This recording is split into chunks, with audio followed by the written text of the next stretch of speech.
नारायणं नमस्कृत्य नरं चैव नरोत्तमं देवीं सरस्वतीं व्यासं ततो जयमुदीरयेत्. Reading from Srimad Bhagavatam, Canto 10, Chapter number 2, verse number 33.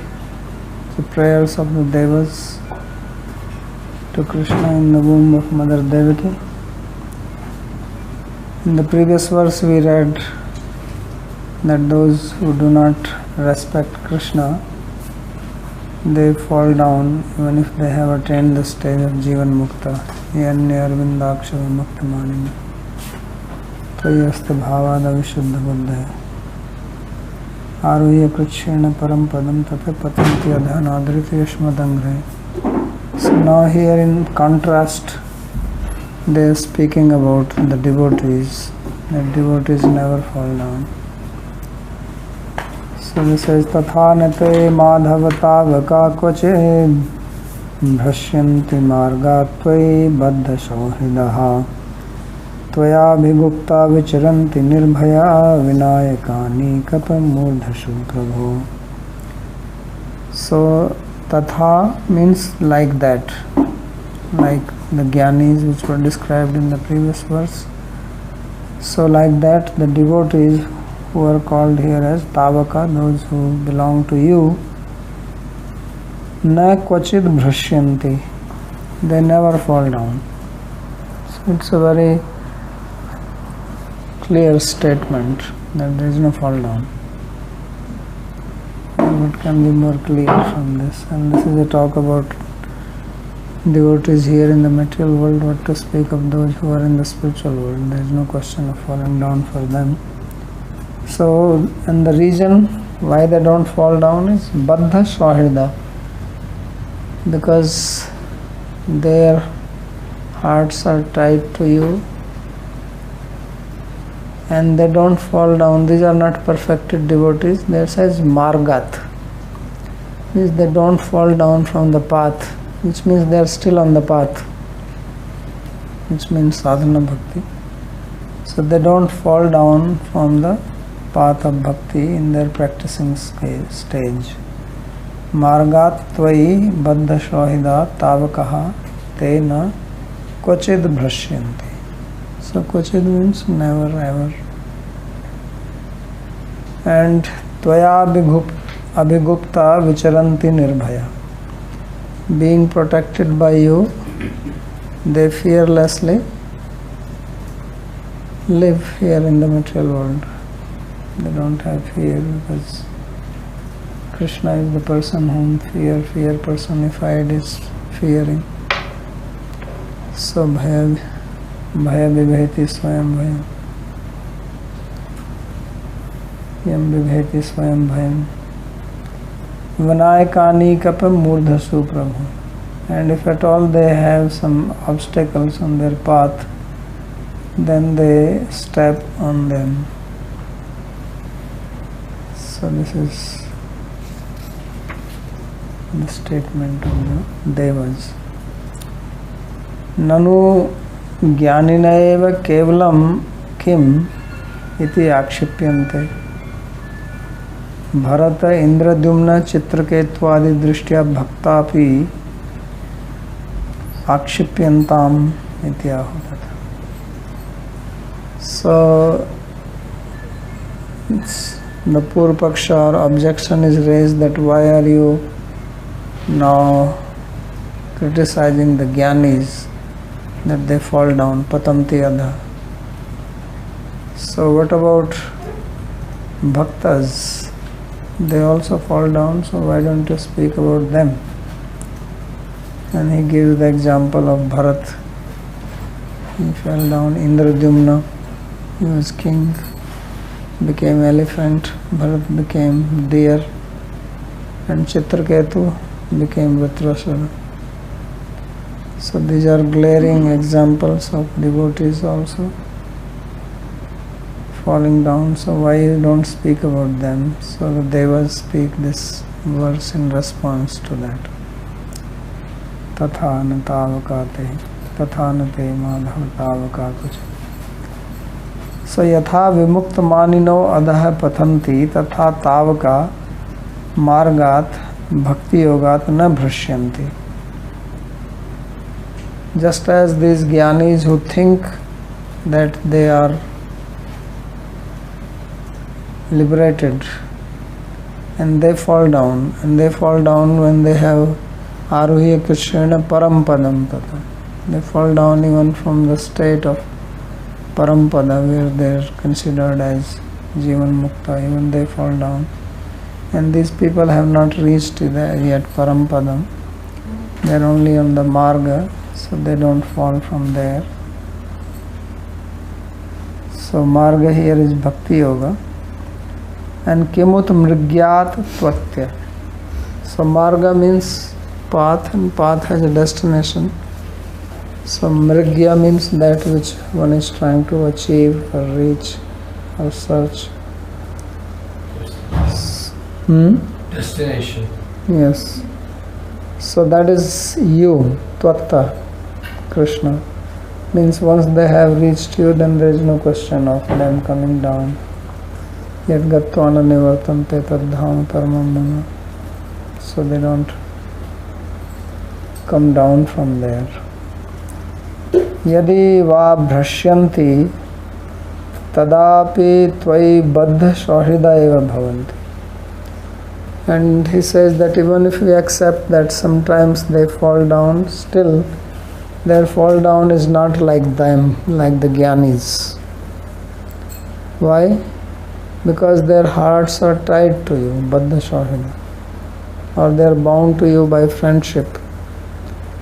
So they are not like jnanis, that you never know where they end up. So baddha shahida means friendship. So they are bound with friendship with you, or their hearts are bound with you. So even if they fall down, they don't fall actually. It's like Bharat became dear, he still remembered. Even Vritrasura, he recited prayers, I am hari-katha padeka mula dasanu daso bhavatasmi bhaya. So he did not forget, and if he is not forgetting, if the mind is still fixed on him, then it is really not a fall down. So that is the meaning of tatha, that their fall down, as you may think, is not like that.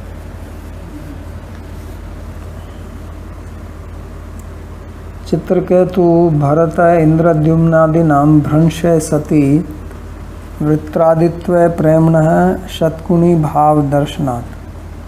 So he says when Chitraketu, Bharat, Indradyumna, etc., they had their fall down, slip, then it is seen that their love actually became 100 times more than before. So Vritrasura, we see how he was so much dedicated. Same with Bharata.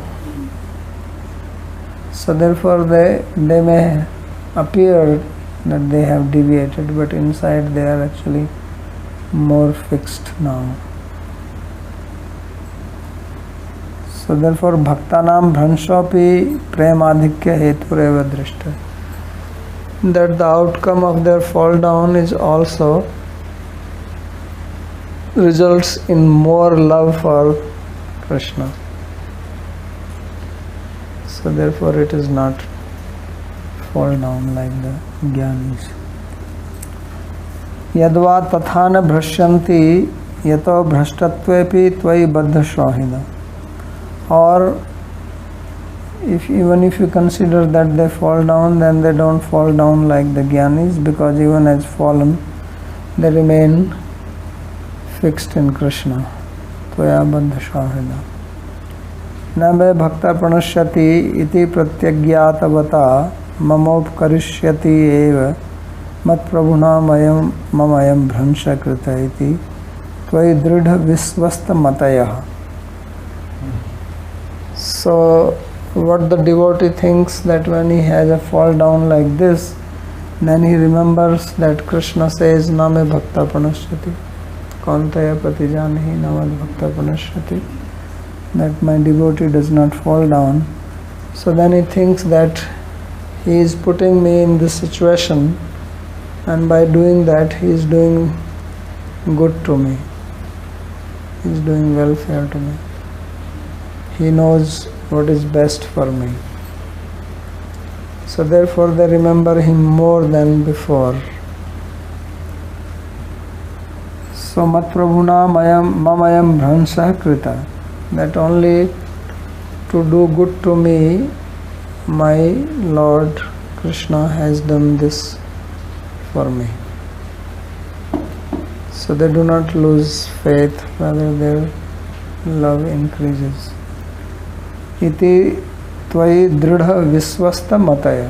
So their mind remains more fixed, dridha, staunchly fixed on him. So this is the mood of a devotee. Because once you have Shraddha, then how can you fall down? Because you remain wherever your Shraddha is. Unless you give up your Shraddha, you cannot fall. So if Shraddha is in Bhakti and Shraddha is in Krishna, then how can you fall?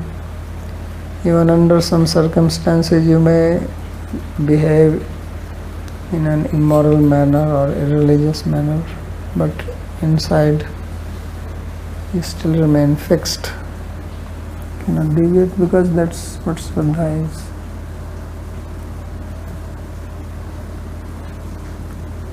Tatascha abhitas tvaya rakshita. So therefore you are protected from all sides. Tvaya abhigupta vicharanti nirbhaya. Abhigupta means protected from all sides. Sarvatomukha. So devotee has protection from all sides. So dhanoti sarvam hridi sannivishta. Krishna dhanoti sarvam hridi sannivishta. So Krishna enters into the heart and destroys if there is any problem.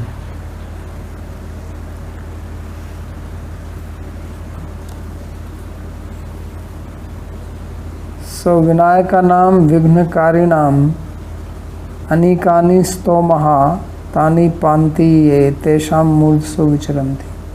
So Vinayakani kapa murdhasu prabhu. So Vinayaka means one who creates trouble. Vinayaka also is Ganesh, right? So he seems, he gives blessing, and if you don't respect, he can also create trouble, right? That's why you have to worship him first. Otherwise, he is Vinayak on both sides. So he brings auspiciousness. Gananam Ganapati, Ganam Gum Gum. And he is also Vinayak. And Anika means army. Right? And Pa means who is a protector, leader, king. So he is leaders of the army of those who make trouble. Vinayaka Nikapa Murdhashu. It's in plural, so there must be many of them. So he says that these devotees, they put their foot on top of their head. Means even thousands and thousands of leaders of troublemakers cannot trouble them. That is the meaning. Why? Because Tvaya Abhigupta, they are protected by you. It's like Vrtrasula or Bharat or Indradyumna. So ultimately nothing bad happened to them. So Tesham api murdhasu vicharanti. So they walk on their heads. So the heads of these troubles becomes stepping stones for them.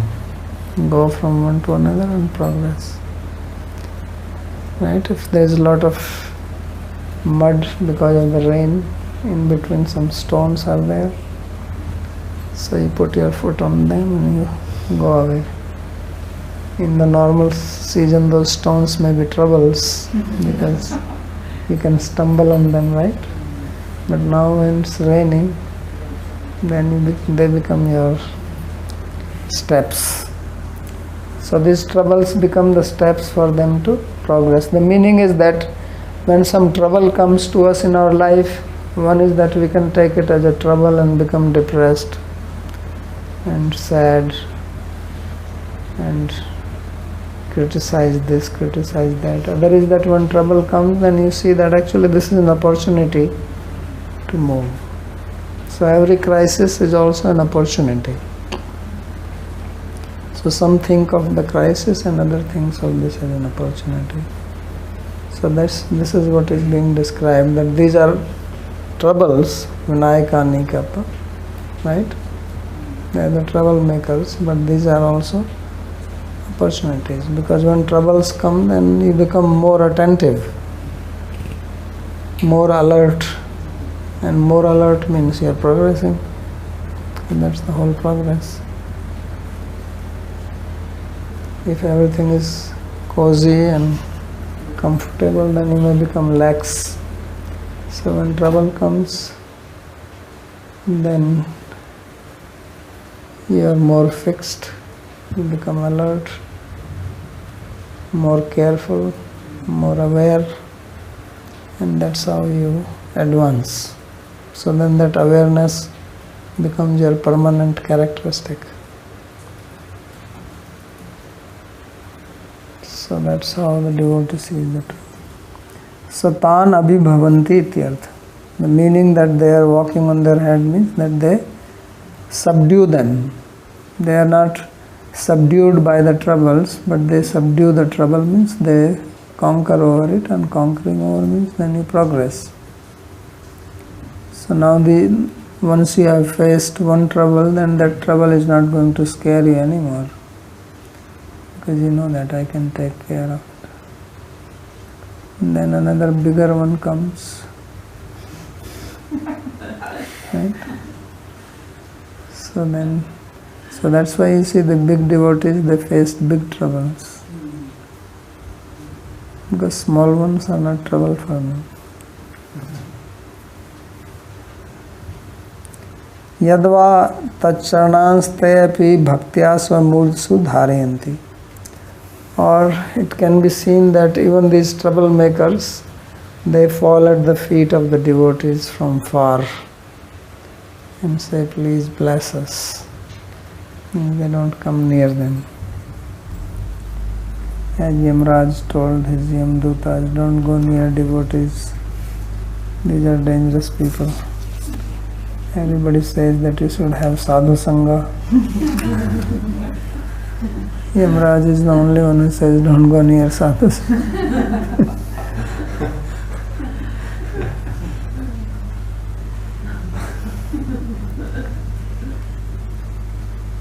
So then the next question, any question on this? It's a very nice verse. So next one, they speak about, the whole talk was about his form. Because that's how they started, that you have many forms. Yes. What is the meaning of stone here? Hari-katha, stoma. What? Stoma. Stoma means samuha, group.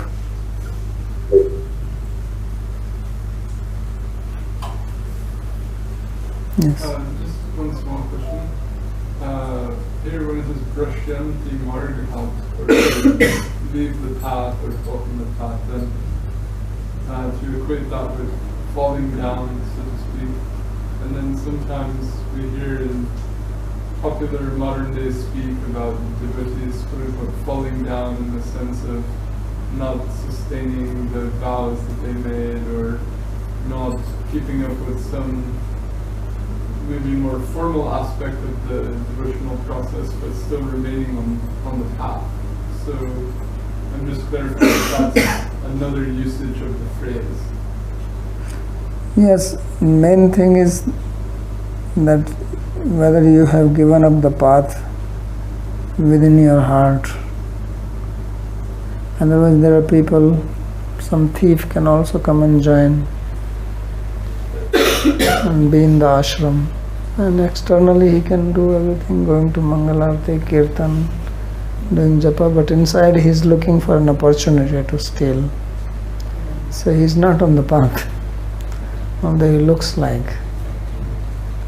So that's why Krishna says, Api chet suduracharo bhajte mam ananya bhag. That is the thing, bhajte mam ananya bhag.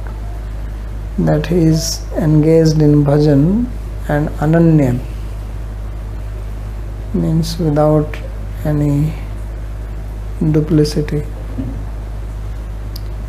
So if that is there, then the external thing will also get rectified. That's what Krishna is saying.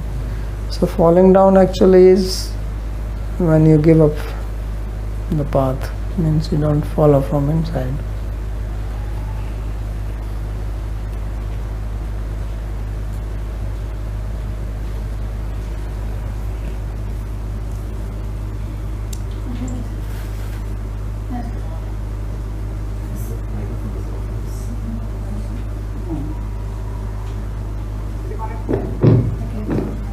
Mic is not काम नहीं कर रहा, battery. हाँ बोलो. Inside, one has like converse towards devotion. One may be in circumstances where he is not able to do any of these devotional activities. Any means little bit he is able to do, but not like the regime, which is a very like a military kind of a regime, na? Kind of in some ashrams have that military kind of regime. That this much time, this thing, this time, this thing, and all that.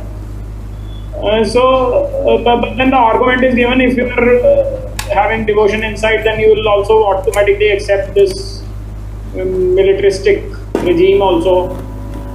And the other point is that okay, I am not able to do that, but then I have within me that faith.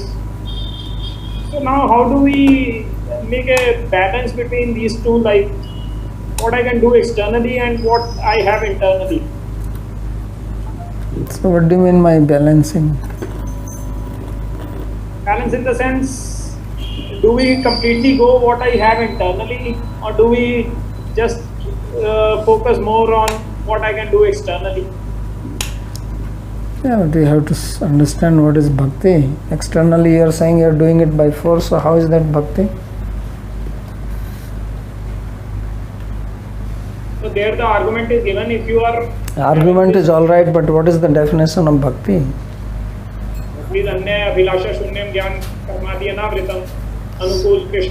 So if you don't accept that, then how it is bhakti? What you do? That's what I'm saying, that bhakti is internal bhav, or it begins with shraddha. So shraddha is also internal thing, then it manifests in activities outside. But if the internal thing is not there, then externally you can, as I'm saying, actors can also act. You can watch some movies where it is a movie about some devotee. So he is only acting, and he can act better than any devotee because he knows his game very well. Right? So you can see Mahabharata series. So there are so many actors there. Somebody is Arjuna, somebody is Bhima, somebody is Yudhishthira. They are all devotees. Or you can see Krishna series. So many gopis are there, but they are just being paid to do what they are doing. So now would you call that as bhakti, or you think just by acting they will become devotees? So unless you accept internally, and we have already said earlier that bhakti comes by sadhu sangha. That's what I was saying, that people relish sadhu sangha, but Yamaraj says don't be with sadhus. So another little doubt is this dictatorial or maybe militaristic style of some ashrams is it mentioned anywhere in the scriptures like you got to do this, then you are a bhakta, or if you are not able to do that, then yeah, bhakti has got certain limbs. If you read Bhakti Rasamrita Sindhu, there are 64 activities which are stated there. Or otherwise also Archanam, Bandhanam. It is part of Navada Bhakti, doing puja, doing Vandana, Kirtan. These are part of Bhakti. no, I agree on that, but like I think I'm not able to make my point clear. My point is that So why you are saying military? I don't know what do you mean by military. Where is the military here in the ashram? military in the sense like in our military style we have 4:30 PT, 5 o'clock. Yeah, so why you call it military? I don't understand. Human beings cannot regulate their life, only military people are regulated or what? I also wake up in the morning 4:30, so you think I'm following a military rule or what? Why do you call it military? If you read Ayurveda prescribes dincharya, that you should wake up in the morning, do this, do that. So that becomes a military regime or what? Just because you are in the Navy doesn't mean now everything is in military. I mean, there are also people outside military who follow regulated life. So looks like you are forced to do something there and now you don't like it. And that's how you see it everywhere. I mean, people like to get up in the morning and do arti, go for Mangal Arti. They like it. Why do you think it is just a military regime? So I agree on that point, Babaji. So But like I think I'm not able to put across my point. The point is that even in like our military, again I'm using the word military, but whatever say regulated. Okay, even in something which is regulated by force or there is some kind of regulation in this one. People have various different kind of approaches. One approach is that okay, it is to be done as a part of duty. yeah, but who is forcing there? People come and join ashram by their own will. They are not recruited there like you recruit in military. You are in military because you are paid money there. If they don't give you salary, you are not going to follow their regime, you will leave. But in ashram, they are not getting any salary like this. And nobody went them to recruit, or there was no advertisement that please join us and you have to get up for Mangal Arti, but no salary will be given. So you think anybody will come? They come by their own wish. Right? People join willingly. And they know that I'm joining here and I have to follow these rules here.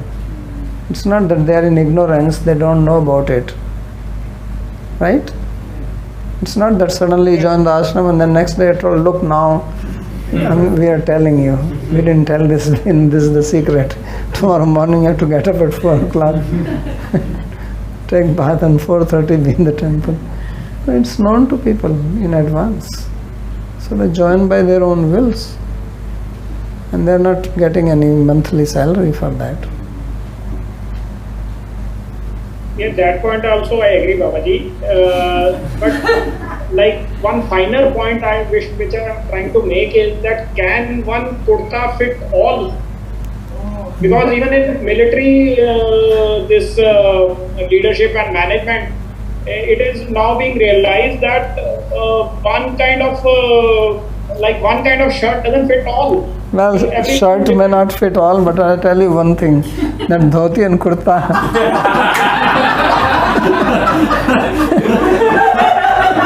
they can fit anybody. In Brahmachari ashram, they all have the same size of dhoti. And the ladies' sari is same size, whether somebody is a thin or fat or medium size, it fits all.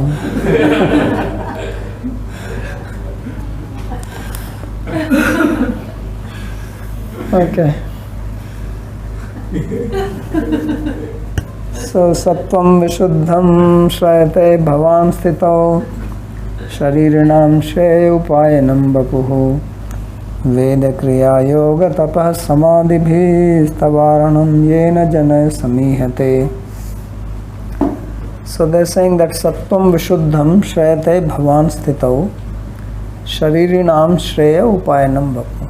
That during the creation period, that is the sthiti, you manifest your Vishuddha Sattva form, Sattvam Vishuddham. And why you do that? Sharirinam Shreya Upayanam Vapu. So this is for the embodied beings of material world. Your form Vapu is a Upayanam. It is a shelter. Upayanam can also mean like a gift. It can mean shelter, something which one goes to, and it is for their Shreya. So it is Shreya Upayanam. Shreyas Upayanam. So your form Vapu is the supreme shelter or best gift, and it is the best welfare for human beings, actually for all beings here in the material world. Sthitam. And Veda Kriya Yoga Tapah Samadhi Bhi Stavahanam Yena Jana Samihati. So people, they do your worship, Arhanam Samihate Jana. They perform worship by what? Veda, process of Veda described, Kriya, Yoga and Tapa, Samadhi. So with these activities you are worshipped.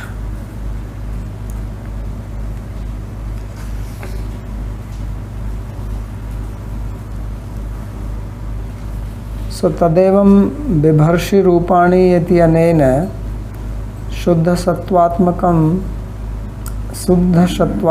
shariranam charachar loke prakatya muktam. So earlier in 29th sloka he had explained that you accept various forms. Bibharshi rupani avabodha atma kshemaya lokasya characharasya. That for the welfare of movable and immovable beings, you manifest or uphold these forms which are avabodhatma, which are conscious by their nature. Kshemaya iti tat prayojanam kshemancha. And by saying kshemaya, it says that the purpose of manifestation of these forms is kshema. So yoga kshema, kshema means to give something which we do not have. Yoga means to preserve what we have. As Krishna says, yoga kshema vahamyam. That I bring yoga and kshema. So yoga means that he protects, and kshema he awards what is lacking. So this is the prayojana or purpose of his form becoming manifest. Bhaktehe kaivalyam tvayambujaksha iti chaturbhir vivritam. And then how from bhakti one attains kaivalya, means prema, or if you want to translate it as mukti, that was described in the 4 slokas beginning from the next verse, that is number 30. So Tvayambujaksha kil sattva-dhamni samadhina veshita chaitaseke. So that how they make this material world like a hoof print of a calf. So means that in mukti they transcend this material world, become liberated. And further he spoke about bhaktas, and then he spoke about jnanis. So they cross themselves and leave the boat here for the others. So here it was described by Anvaya and Vyatireka, because in Yanya Arvindak says Vyatireka, those who do not follow bhakti, then they don't get kaivalya. And then in this verse again, the 4th one, that how Krishna protects his devotees. Tvaya vibhukta vicharanti nirbhaya. So So that's what he's saying, that Tvayambujakshati Chaturbhir Vivritam. So in these 4 shlokas it has been described how from bhakti you can attain Kaivalya. Tanmadhyeva yenyarvindaksheti anena bhakter gun bhavasya moksha falko bhagavad charana adare sati dhvanita. And then by dhvani, by implied meaning, in the sloka previous to previous one, Yanyarvindaksham Muktamanina, he has explained that if bhakti is treated as secondary, as done by the Jnanis, then it results in moksha. Otherwise it results Kaivalya. Jiva Goswami gives the meaning of Kaivalya as prema. In Priti Sandarbha he explains that Kaivalya means prema. Kaivalya eka prayojanam. Vastu adityam tannishtam Kaivalya eka prayojanam. Bhagavatam's, the prayojan of Bhagavatam is Kaivalya. So there Kaivalya obviously does not mean moksha. It means prema, because in the beginning Vyas himself said Pivata Bhagavatam Rasamale Muhuraho Rasika Bhuvi Bhavuka. So obviously that moksha of Jnanis is not the rasa, and that rasa is the purpose of Bhagavatam. Therefore this Kaivalya must be rasa. And in 12th canto it is described that here in Bhagavatam bhakti is being established. So therefore Kaivalya is prema. So Bhagavad Charana Adare Sati Dhvanita. If one does not disrespect the feet of Krishna, then with the help of bhakti one can attain moksha. Otherwise bhakti will lead to prema. And if one disrespects, then one will not achieve anything. Simple. So without bhakti, it is not possible to achieve moksha. Idanim bhaktehe pradhanyam api prayojanam shuddha sattvatmak vapuhu prakatyasya ityahu sattvamiti. So now he says that the purpose of bhakti is that it makes the form of Krishna manifest. Otherwise Krishna's form does not manifest. Paritrana sadhunam or sattvam vishuddham vasudeva shadudham yatrupaman yate apavrita. So bhakti, its prime purpose here is shown as manifestation of the transcendental form of Bhagavan. So that is being described here. So sattvam vishuddham, this is a debatable word here, vishuddha. So the Advaitavadis, they take this vishuddha sattva as sattva being part of sattva rajas tamas prakriti, but which is pure. And they think that the form of Krishna is made from this sattva, which is part of prakriti. And Vaishnavas, they say that Vishuddha here means Gunatit, because Sattva, Rajas, Tamas, they are always together. So there is no possibility of Sattva being Vishuddha. It will always be mixed. That is the Sankhya philosophy. So there is no sense in calling Sattva as Vishuddha if it is never possible. You give an adjective if it is possible, but if it is never possible, then what is the point in calling it Vishuddha? How does not working. Okay. How does sattvam, sattva means sattvam, yeah, that means, just means being, existence. Beingness, yeah. So how does that come to mean sattva guna in the way that we use it? I mean, why is it called sattvam in terms of the three gunas? Because in that way it becomes synonymous, right? It just means existence. So Yes. So because everything in the material world has its existence, and sattva is that which maintains that.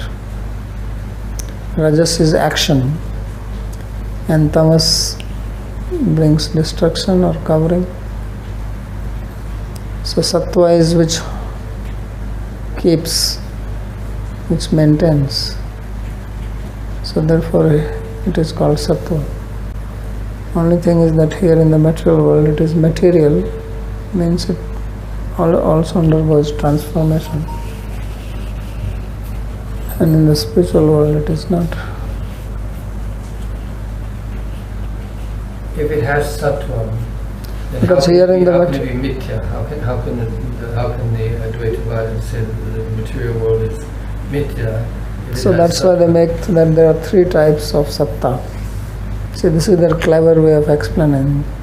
They say that there are three types of satta: Paramarthik satta, Vyavaharik satta, and Pratibhasik So what's satta. the difference between satta and sattva? Basically same thing, twa and pa, Yeah. but they have the same meaning. So that's a very clever explanation. That's actually the way they get out from everything. Because they say, well, this is Vyavaharik. And then calling it Vyavaharik, you can explain everything. And the reasoning why they say is because ultimately everything is Brahman. Sarvam khalu idam Brahma. So idam is this, and Brahman is something which is transcendental, and this, how can this be Brahman? Then they bring out the idea of arop, adhyarop, or upadhi. That's how they explain. Do we use these terms? I mean, I personally find those terms useful. You know, the Vyavaharik and Paramarthik and Pratibhasik. We don't use those. No, The you- Vaishnavas use those terms? We can use them, but if we use, obviously our meaning will be different. It's not that only Advaitavadis use these terms. These are Sanskrit words. Vyavahar has also other meaning. Vyavahar means what we are doing. It is Vyavahar. But for them it has a specific meaning. For them it means that it is not ultimately real. But when we use, we don't mean it like that. That's the difference. We say, well, this is also real, but it is changing reality. What you call as material.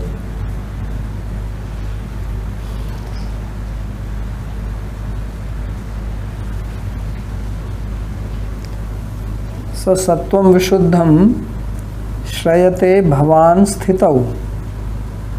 So this distinction have to be known very clearly, this sattva vishuddha. That when we say vishuddha sattva and when Advaitavadis say vishuddha sattva, it is a difference like day and night. Same word, same basically meaning is also same. You will also say this is pure sattva, they will also say pure sattva, because sattva, what can you translate? Even if you translate, sattva means beingness. So pure beingness. So, but word has a meaning, and sometimes just translating it doesn't say anything. So for us, Vishuddha Sattva means it is internal potency of Krishna, and it is non-material, and it is not undergoing transformation like the Sattva of this material world. So here it is interesting that these gunas, they can transform. means one can become the other. Just like we have the oil and the wick, right? And then the flame. So flame is the sattva, oil is the rajas, and wick is the tamas. That's how the Sankhya Karika describes. And how these three things, although they are contrary to each other, yet they cooperate. But you see here, the oil actually is becoming the flame, right? It is oil which burns and becoming the flame. So it is transforming, the rajas is transforming into sattva. And then when it burns, it may make ashes or whatever, then it becomes tamas. Black also in color, flame is light, sattva is light, and tamas is dark. So here transformation happens. That's why same thing which may be sattvic can also become tamasic. Milk is sattvic, but if you drink more than what you can digest, then it can become tamasic.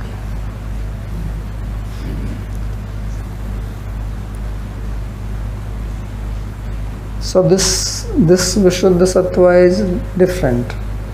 So therefore form, Advaitavadis also accept Krishna has a form, they also accept it, no problem. And they will also say, yes, Krishna's form is Satchidananda Vigraha, it is made of Vishuddha Sattva. They will also say this. And we also say it. But there is much difference. Babaji, I had a question on what you just said. Yes. You were saying that the sattva transforms into rajas and the rajas can transform into tamas. My previous understanding that these three things are intermixed. So if you have sattva guna, there is a small amount of rajas and a small amount of tamas in it. And so that small amount grows at the expense of the sattva, which shrinks. And so I was thinking of them as distinct but intermixed and growing so that one dominates of the other. Yeah, when it grows, what does it mean it grows? What is making it grow? It has to draw its power from somewhere. Yes. Right? So that's why we say that in the matter transforms. Otherwise, what is that is transforming?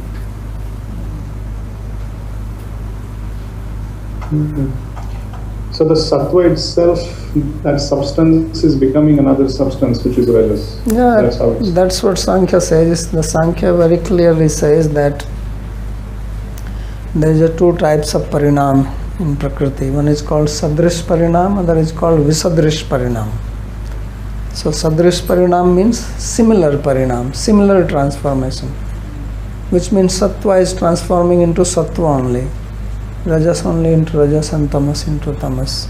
So they say that even in the time of dissolution, which means when Prakriti is in its balanced state, Sattva, Rajas, Tamas, they are equal proportion, 1/3, 1/3, 1/3. Even then it is not that Sattva is not transforming, but now Sattva is transforming into Sattva itself. Whatever it may mean, means it remains Sattva, but there is a transformation going on. It's not static. So that is called Sadrish Parinam, non-different change. And when the creation part is there, then they say this is a Vishadrish Parinam. So from Prakriti itself comes Mahatattva. So now the Parinam happens. So Mahatattva is more in Sattva. That's why it is called intelligence or Buddhi Tattva also. So that means now some part of Rajas and Tamas has become Sattva and they have become diminished. How it happens, that is the power of time and karma which makes it change, and beyond that is Paramatma. Babaji, there is a So this interesting. So therefore the change of these three gunas only in different proportions gives rise to all the variety. But according to Sankhya, everything always will have 100% total sum of Sattva, Rajas and Tamas.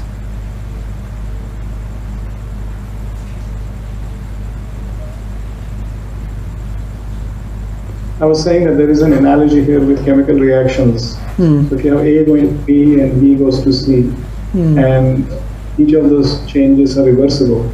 When A reversal goes to B and B reversal goes to C, that's what's going on. Yes. It's similar. And then they can be in equilibrium or they can be out of equilibrium, and then you get. Yeah, so equilibrium is, so even in the equilibrium state, you know that in chemistry also its equilibrium does not mean that it is static. There's still movement, right? Yes. Yes, Right? equal rates back and forth. But just that it is not becoming something else. Even when you have, even when you mix sugar into water, then first there's a lot of movement, but it goes on till it will become uniform everywhere. And now we may think that there is no movement, but actually at the subtle level still something is going on because it is never perfected. So that is what we call as equilibrium state. So equilibrium means not that it is static, but it is maintaining the balance, and to maintain the balance it has to adjust all the time, because something or the other is always going out of whack. That's how nature is. Like our body, our body, we say that it maintains temperature of whatever 98.4 degree Fahrenheit or almost 36.8, something like that. So it is not that it is constant 36.8. If you actually see it, it is always varying. Everybody's temperature in the morning, it may be something, when you come out of the shower, it may be another one. If you jog, it will be another one, because body is trying to keep it balanced. But that is the mean point around which it fluctuates. It goes this way and that way. And that's what we call as equilibrium. So everything in the material world is like that. So everything is trying to make an equilibrium. The water also flows from high to low to make the equilibrium. And if it is a lake and water is coming from higher side, then it has to balance so that it has the same level. So then you are in peace. Samatvam yoga uchyate. That's why Krishna says that balanced is the yoga. So Prakriti is also trying to do the yoga all the time. Our body is also doing yoga, balancing the blood, oxygen level, everything, the whole system. But we want more than balance. We want to be dominated by sattva, no? That's where comes karma. Something is happening by itself, but now you want to achieve something, then you do some extra effort for that.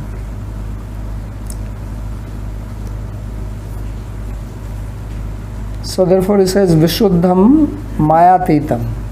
That Vishuddha here means that it is beyond Maya.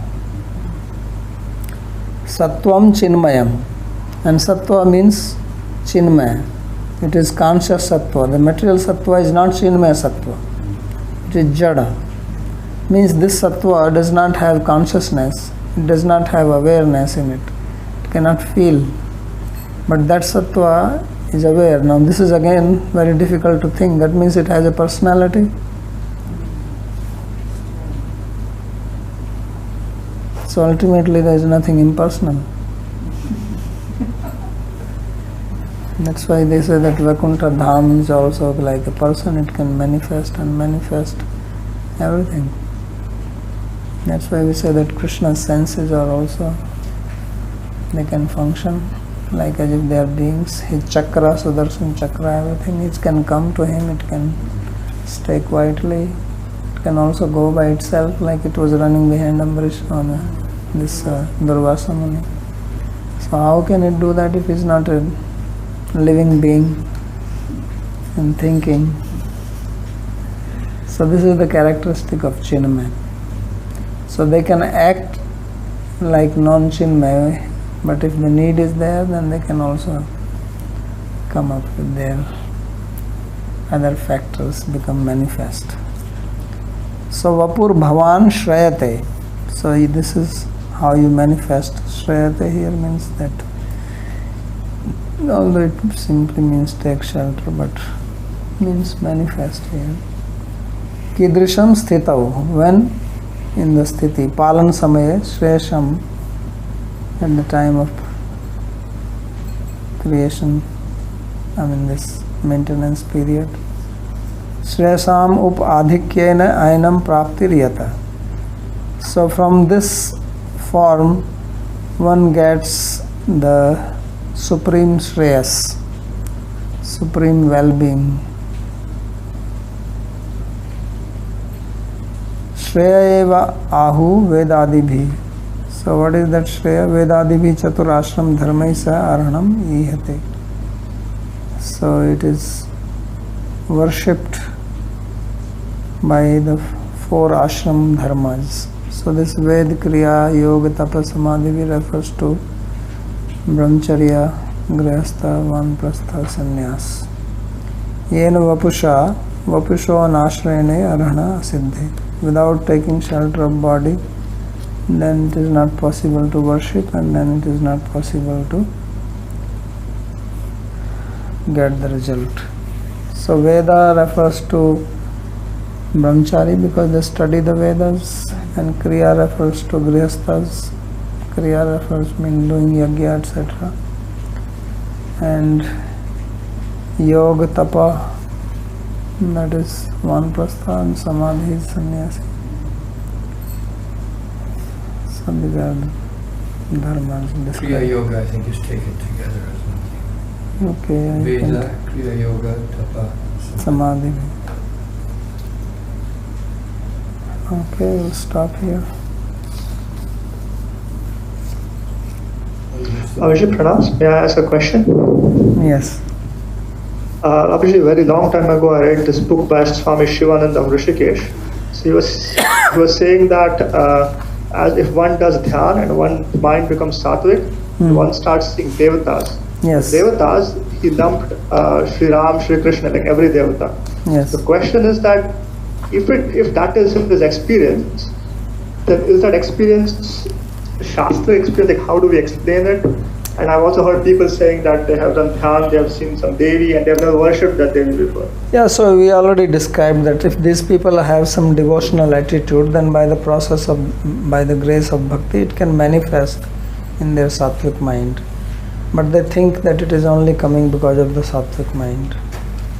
So this is what we studied earlier, that Yanyarvindaksha Vimukta Manina, and he said that there are 2 types of jnanis, those anathers Vati and another Vina, that those who perform bhakti with respect and without respect.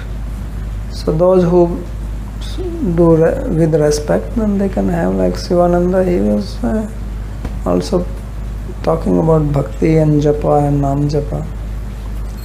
So then by the power of that bhakti, which is gauni, as he also said that if you have secondary, when he says that bhakti guna bhava, and it is secondary, then moksha phalaka, then its outcome is moksha, and that's what Sivananda Swami would talk about.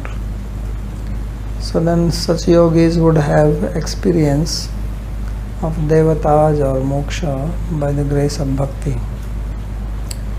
But because bhakti is secondary to them and their primary path may be yoga or jnana, so they think that they are achieving it by jnana or by yoga, which is natural for them to think because that's their main process. But from our understanding, it is happening by the grace of bhakti. So as in that earlier verse, Vishwanath Chakravarti explained that bhakti gives the result and then disappears for those who are disrespectful. So they don't get the atyantik mukti. Babaji, what is the result of this kind of an experience for a Gyani or like who is on the path of Gyan, but when he says that he has that sakshatkar of some Devi Devta or whatever, then what is the result of that? The result depends on what is their desire, what is their sankalpa, what they want. Simply seeing doesn't mean that they will get this or they will get that. It depends on them. People see Krishna and then they want something material. So then they get that. I would like to clarify, is it already disrespect of bhakti to think that I'm achieving some experience by my own strength, by my sadhana of jnana or yoga? No, that they think like that. I mean, they may know that bhakti is necessary for that. But if they are disrespectful, thinking that Krishna's body is material, so then that is disrespect. So then they cannot get the atyantik mukti.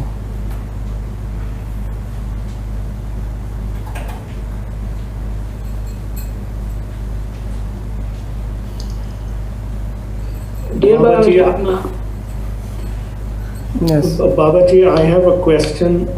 When we say that the name of Krishna and the form of Krishna is the same, what is the practical realization of that? How does one experience that realization? So experience is that when you will have the name, the experience of the name, then you will also have experience of the form. So they are same, but obviously these are two things also. Just like you have one object, I mean material example. So you eat some sweet. So you see the color and then you have the taste. So it belongs to the same object, but still these are two distinct characteristics. But you cannot say that they are existing independent of each other. You cannot remove the color or the taste from that. So the taste, the color, the shape, they are one with the object. So they are inseparable. So in the same way, name and form, they are inseparable. Although name is name and form is form. So in case of material example, the taste is only taste, but it does not have the color in it. But in case of spiritual world, the name is name, but within the name there is form, and form is form, and within form is the name.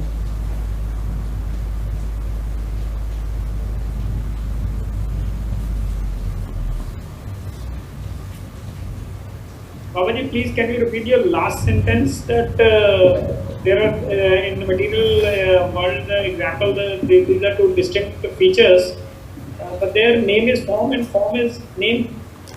Yes, I mean the name itself will have the form in it. Although it is a name, but it is not named something like which you can write on paper and the form is standing there. So name has form inherent in it. That's why it is inseparable. You cannot separate them. Just like in the material example, you cannot separate the taste from the object. You cannot remove the taste and show me this is the taste and this is the taste, this is the laddu. They're together. So like that, name and form are inseparable. In the material world, name and form are separable.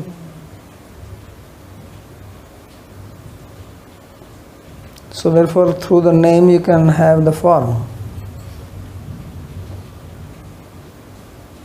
Because they are inseparable.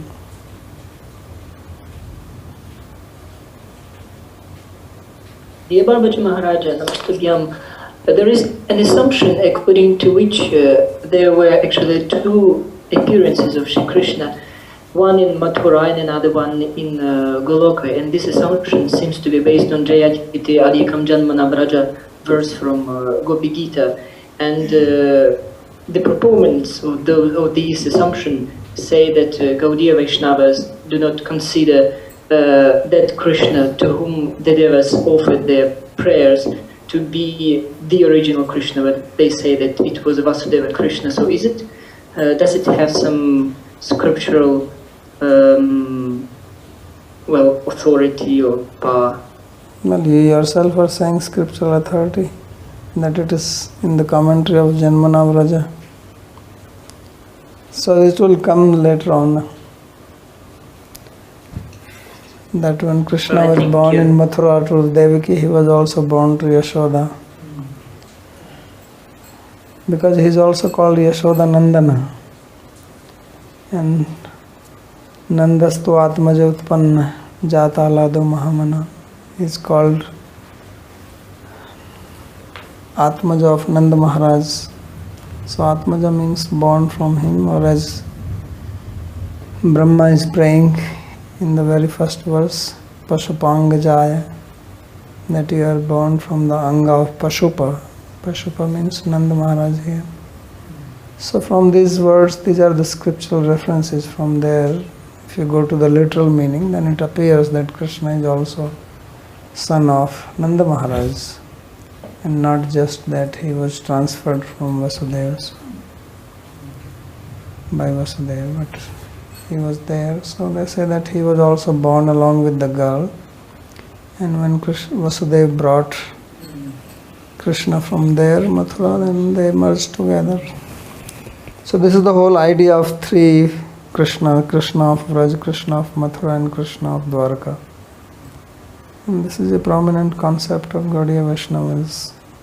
When Akrura was taking Krishna and Balaram from here to Mathura, then Akrura stopped at Akrura Ghat, which is in between Vrindavan and Mathura, to do his Gayatri. He went to Yamuna. So there it is described that at that time Krishna Balaram of Vrindavan, they became unmanifest, and Krishna Balaram of Mathura became manifest. So this is how Jiva Goswami also explains in Krishna Sandarbha. It is all manifest and unmanifest. When Krishna is manifest in Vraja, he is unmanifest in Mathura. When he goes from Vraj to Mathura, he does not go from Vraj to Mathura, he becomes unmanifest here. And the one who is in Mathura becomes manifest. So it looks like he went from there to it. Just like magicians can do some trick like that. Right? Magicians do some kind of things like this. They'll pull out and it looks like it came out from here, but actually it was already there. The other one hides and this one comes.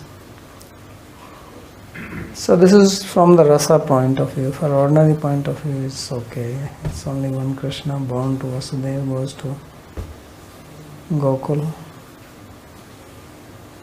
But this is when you do the fine study from rasa point of view. Because Vrajiya Krishna, his mood and rasa is different. And this distinction is to make us understand what is really Vraj Bhakti, Raganuga Bhakti. So this distinction of Madhuri and Aishwarya, this is something unique to our Sampradaya.